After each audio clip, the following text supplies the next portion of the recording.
వాళ్ళు చేసింది మహాపచారం. హిందూ ధర్మాన్ని మొత్తం అపవిత్రం చేసి పారేశారు. కొండ మీద మొత్తం అసలు జగన్ అనేవాడు ప్రసాదం తీర్థం ఇస్తే కింద పారబోసాడు. అలాంటి వాడు మనకి ముఖ్యమంత్రి చేశాడంటే మన గ్రహచారం బాగా మన ఆంధ్రప్రదేశ్ ప్రజలకి అట్లాంటి ఎదవ సీఎం అయ్యాడు. మనకి ఎవరి మాట వినడు, వాడికి తోచింది చేస్తాడు, వాడికి చెప్పింది చేస్తాడు. వాడు ఏ రోజు తిరుమలకి భార్య సమేతంగా రాలా అంటే వాడికి హిందూ ధర్మం మీద నమ్మకం లేదు. అలాంటప్పుడు ఎందుకు రావాలాడు? తిరుపతి వ్యవహారంలో దోషులు మాత్రం కఠినంగా శిక్షించాలండి. ఎవడైనా సరే వదిలేదు లేదు. బొమ్మన అయినా ఎస్వి సుబ్బారెడ్డి అయినా ఎవరైనా సరే అక్కడ అపవిత్రం చేసిన వాళ్ళని గ్యారంటీగా కేంద్ర ప్రభుత్వం కూడా దీని మీద వీళ్ళందరూ గట్టిగా దీని మీద యాక్షన్ తీసుకోమని గవర్నమెంట్ మీద ఒత్తిడి చేయాలి.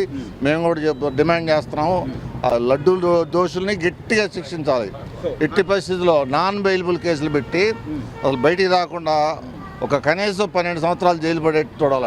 వాళ్ళకి రోజా సంగతి చెప్పండి. ఆ ట్రిప్కి ఒక్కొక్కరి దగ్గర 3,000 వసూలు చేసి ట్రిప్కి 10 మందిని వేసుకొని వారానికి 2 సార్లు తిరుమల వెళ్ళి బ్లాక్లో టికెట్లు అమ్ముకునే పరిస్థితికి వచ్చింది. ఆ హిందూ ధర్మం గురించి మాట్లాడతాం ఏంటండి? ఆ పేరుకి రెడ్డే కానీ హిందూ ధర్మం మీద నమ్మకం లేదు. కేవలం డబ్బు సంపాదనకి తిరుమల ఒక వాళ్ళకి ఆయుధం అయిపోయింది. ఆదాయ వనరు వచ్చేది తిరుమల అయింది. వాళ్ళు ఇప్పుడు భూమన కరుణాకర్ రెడ్డి అంతకుముందు కాంగ్రెస్ గవర్నమెంట్లో కూడా చేశాడు. వస్త్రం టికెట్ చైర్మన్కి నెలకోటి వస్తుంది. ₹1,00,000 అమ్ముకున్నాడు ఆయన అప్పట్లోనే. అట్లాంటి ఎదవలను తీసుకొచ్చి మనకి చైర్మన్ చేస్తారు.